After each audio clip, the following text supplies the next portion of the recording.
Assalamualaikum warahmatullahi wabarakatuh. Perkenalkan, nama saya Imam Maulana Mutakin, NIM 122103331 dari kelas 12 5A dari program studi Sistem Informasi. Di sini saya akan menjelaskan tentang proyek mahasiswa dari mata kuliah Teknologi Web Service. Selanjutnya saya akan membahas codingan di Visual Studio Code Controller siswa.php. Di sini ada input data dari public function, yaitu untuk menjalankan saat kelas siswa dipanggil.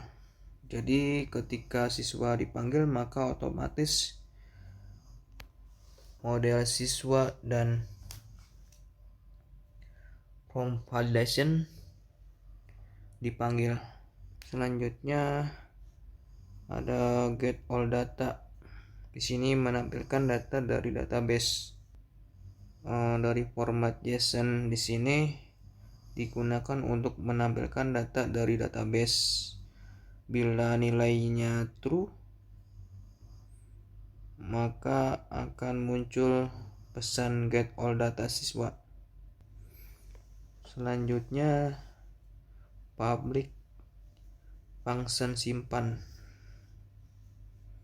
yaitu untuk data yang sudah diinputkan maka akan tersimpan di database. Contohnya seperti nama siswa dan alamat, jadi langsung tersimpan. Bila mana data yang disimpan itu benar atau bernilai true, maka berhasil disimpan. Bila sebaliknya, jika false, nilainya bernilai false, maka data gagal disimpan. Selanjutnya public function detail, yang berisi codingan untuk menampilkan detail data siswa berdasarkan siswa. Jika di sini bernilai true, maka ID-nya terdata di database, maka akan muncul nama siswa dan alamat. Bila ID yang dipanggil tidak ada, maka data siswa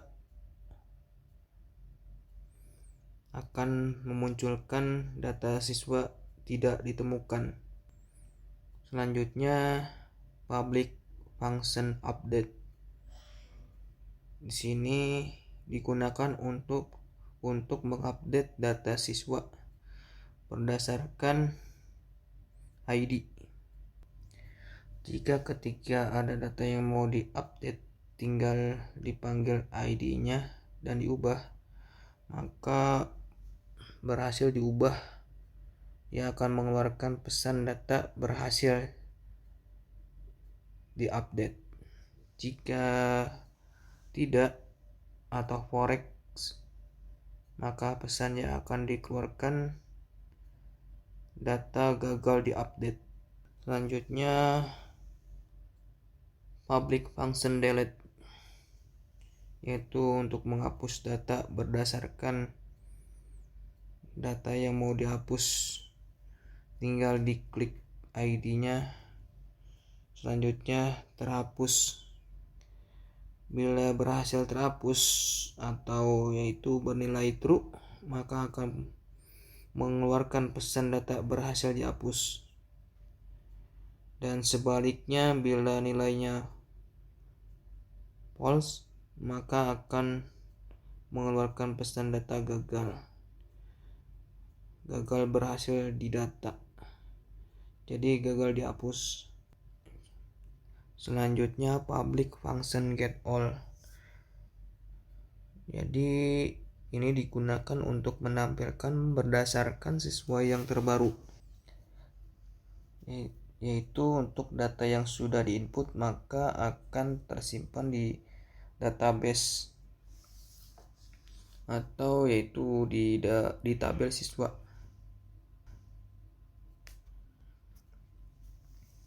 Kemudian public function detail.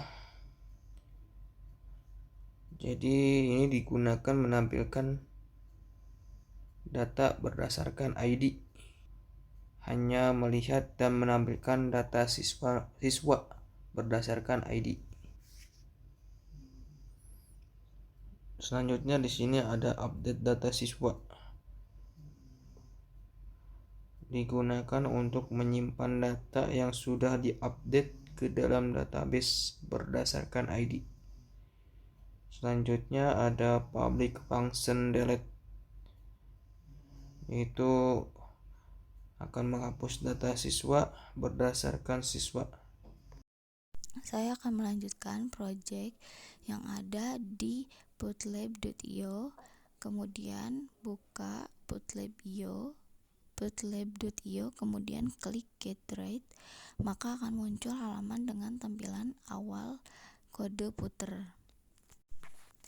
Agar aplikasi yang dibuat dapat tersimpan, lakukan login dengan menekan tombol dengan logo user pada pojok kanan atas. Kemudian kita dapat login dengan dua cara, yaitu login dengan Google ataupun membuat akun tersendiri pada putlab.io.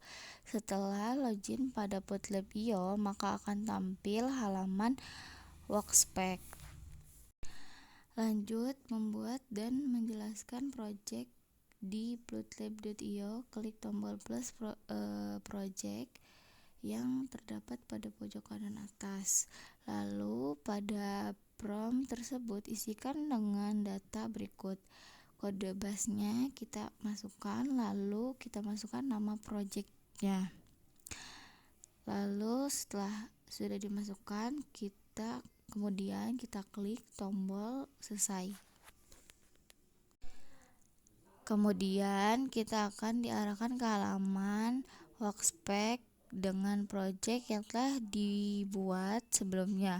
Untuk membuat project, klik project yang telah dibuat, maka akan muncul kode project tersebut. Untuk melanjutkan project, klik tombol kiri yang di atas. Pastikan opsi yang terpilih adalah web yang terdapat di pojok kiri atas. Tunggu hingga proses selesai. Setelah selesai, akan muncul tampilan seperti berikut. Lanjut kita ke tampilan emulator Android-nya. Di sini ada di bagian beranda. Di bagian beranda kita akan ditampilkan data mahasiswa. Kita klik tombol 3 kiri yang di atas. Lalu di situ ada data fakultas. Terus juga ada data mahasiswa. Terus juga ada detail mahasiswa.